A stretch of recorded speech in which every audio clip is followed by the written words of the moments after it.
السلام علیکم ناظرین، امید کرتا ہوں آپ خیریت سے ہوں گے۔ آپ دیکھ رہے ہیں ندیم ڈیجیٹل ڈائری اور میں اس ڈائری کا ہوسٹ ندیم احمد۔ ناظرین،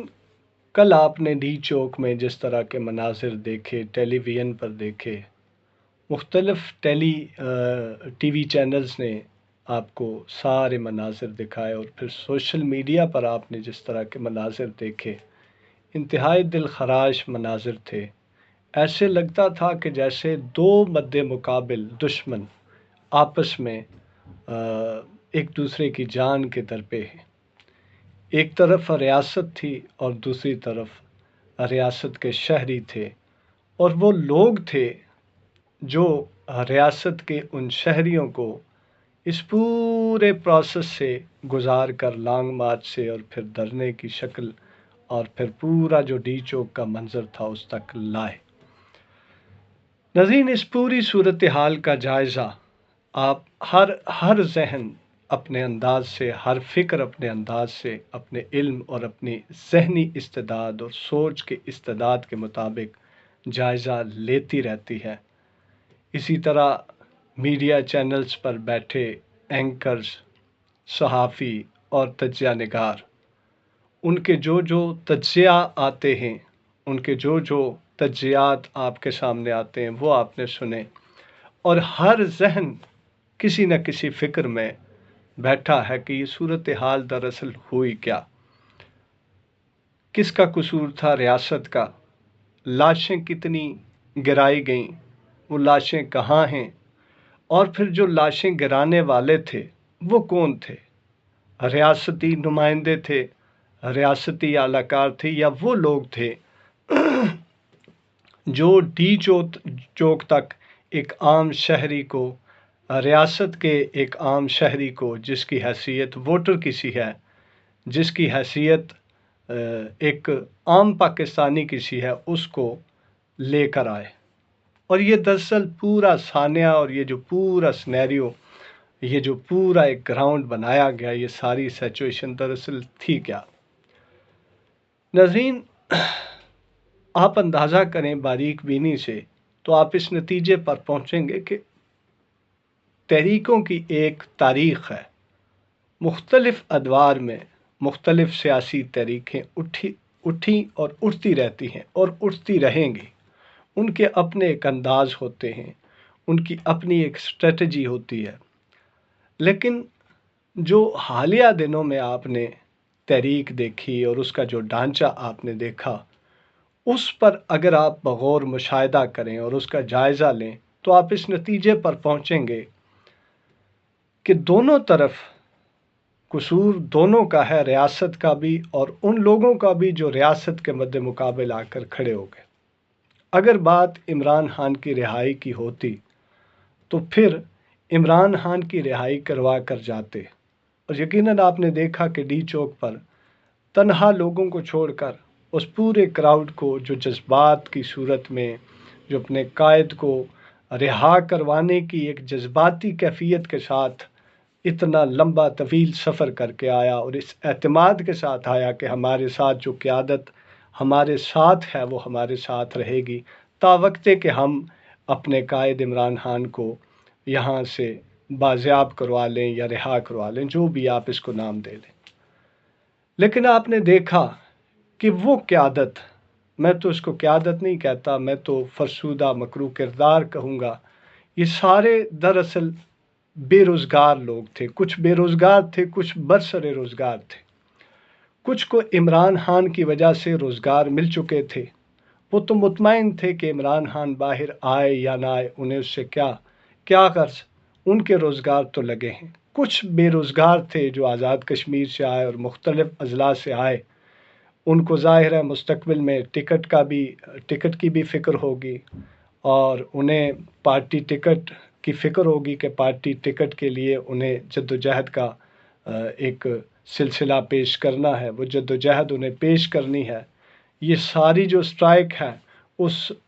اس کو کراؤڈ کی شکل دے کر فوٹو سیشن کرنا ہے، وہ پھر عمران خان کے سامنے ایک سی وی کے طور پر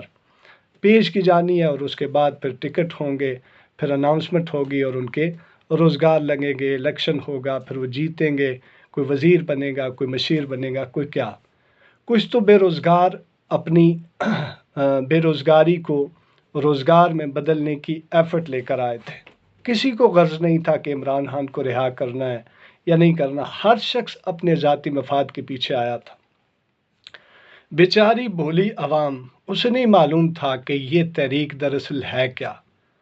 یہ خالصتاً سیاسی تحریک ہے، منظم تحریک ہے۔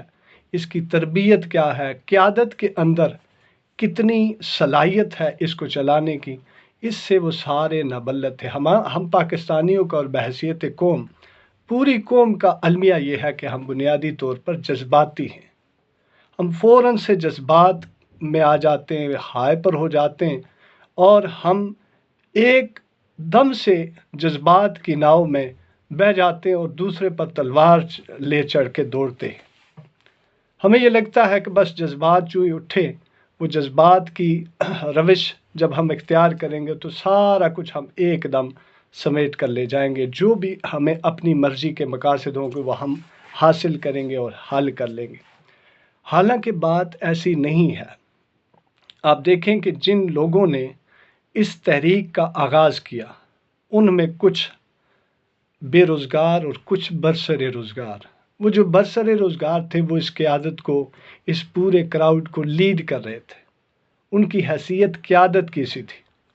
اور جب وہ ڈی چوک پر پہنچے اور پھر جو ریاستی اداروں نے وہاں پر کریک ڈاؤن شروع کیا، وہاں پر جو آپریشن شروع کیا، ظاہر ہے ریاست کی ایک رٹ ہے۔ آپ دیکھیں کہ جب تحریک انصاف کی حکومت تھی تو اس وقت ٹی ایل پی نے جس طرح کے دھرنے دیے تھے، اس وقت بھی وہ یہ خیال کرتے تھے کہ ریاست کی رٹ کو چونکہ چیلنج کیا ہے تو وہ بھی کریک ڈاؤن کر کے گئے، وہ بھی اس پروسیس سے گزر کر گئے۔ انہوں نے بھی پکڑ دکڑ کی، انہوں نے بھی اپنا فائرنگ کی، انہوں نے بھی آنسو گیس شیلنگ کی، یہ سارا پروسیس انہوں نے بھی کیا،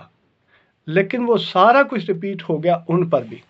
اور ریاست سے اگر آپ پوچھیں، سوال اٹھائیں کہ ریاست تو چونکہ ماں کے جیسی ہے، ریاست کی ذمہ داری ہے کہ وہ اپنے شہریوں کا خیال رکھے، شہریوں کے حقوق کا خیال رکھے، تو ریاست کے پاس ایک ہی جواب ہے، اور وہ ویلڈ جواب ہے کہ ریاست کی رٹ کو ایک عام شہری چیلنج کیوں کرے؟ وہ کیوں مسلح ہو کر وہ شہر اقتدار کی طرف آئے، یا جیسے بھی وہ اپنا احتجاج ریکارڈ کروائے، لیکن وہ جب جتھا بن کر جذبات کی صورت میں آگے آئے گا تو ریاست کی رٹ، جیسی بھی ریاست ہے، وہ جیسے بھی لوگ ہیں، اس ریاست کے نمائندے، ریاست کے نظم کو چلانے والے جیسے بھی ہیں، وہ نظم جیسا بھی ہے، بیکار ہی قسم کا ہے، فرسودہ نظام ہی کیوں نہیں، لیکن ریاست کے نظم کو چلانے والے ریاستی ادارے موجود تو ہیں، ان کی رٹ کو تو چیلنج کیا جا رہا ہے۔ ان کی ایک انا ہے، اور ریاست کی ایک الگ انا ہوتی ہے، اس انا کو تسلیم کرنا چاہیے۔ باقی اس ملک کے اندر اصل تحریک اسی کی تحریک ہے جس نے اللہ اور رسول اللہ صلی اللہ علیہ وسلم کے بنائے ہوئے نظام کی تحریک، اور اس نظم کو پھیلانے کی، اس نظم کے انعقاد کی، اس نظم کو اقتدار دینے کی تحریک شروع کی،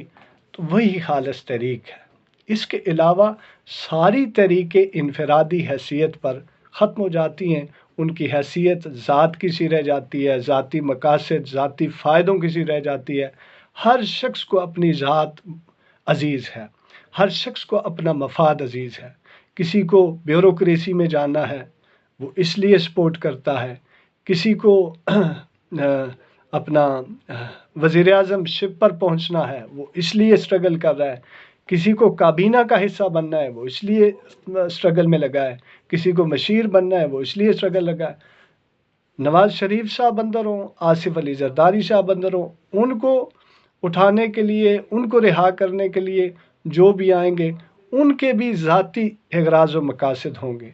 عمران خان صاحب کو بھی جو لینے آئے، ان کے بھی ذاتی مقاصد تھے۔ کوئی بے روزگار تھے جنہوں نے برسر روزگار ہونا ہے مستقبل میں، وہ اس لیے آئے۔ عمران خان کا نہ کوئی مخلص ہے اور نہ ہی عمران خان صاحب کا کوئی حمایتی ہے۔ عمران خان صاحب کی حمایتی صرف عوام ہے، اور عوام کے دل میں عمران خان صاحب کی محبت چونکہ ہے، لیکن عوام کو راستہ دکھانے کے لیے کسی بھی قیادت پر اعتماد جس طرح کا ہونا چاہیے، اس اعتماد کا تو فقدان نہیں عوام کے پاس، وہ بھرپور اعتماد کرتے چونکہ جذبات ہے، لیکن قیادت کا فقدان ہے۔ شہریوں نے، لوگوں نے، عوام نے اعتماد کر کے نکل تو آئے،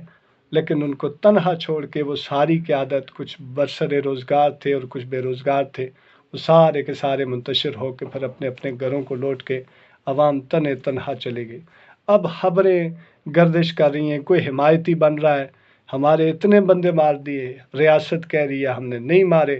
اب دونوں طرف سے بیانیے بنانے کی کوشش کی جا رہی ہے اور بیانیے بن رہے ہیں۔ حقیقتاً نہ کہیں پر شہادتیں اور نہ ہی کہیں پر کوئی دشمن ہے کہ آپ جس کو یہ کہے کہ فلاں نے قتل کر دیا اور فلاں قتل ہو گیا۔ یہ سارا سلسلہ، یہ خون کس کے ذمہ ڈالیں گے آپ؟ ریاست بھی اپنے اس بیان میں سچی ہے اور کھری ہے، ریاست کے پاس بھی ایک دلیل ہے، اور یہاں پر جو آئے ہیں جن کی وجہ سے وہ لوگ مارے گئے، جو چلے گئے اس دنیا سے، جو شہید ہو گئے، ان کے پاس بھی ایک بیان ہے، ان کے پاس بھی ایک دلیل ہے۔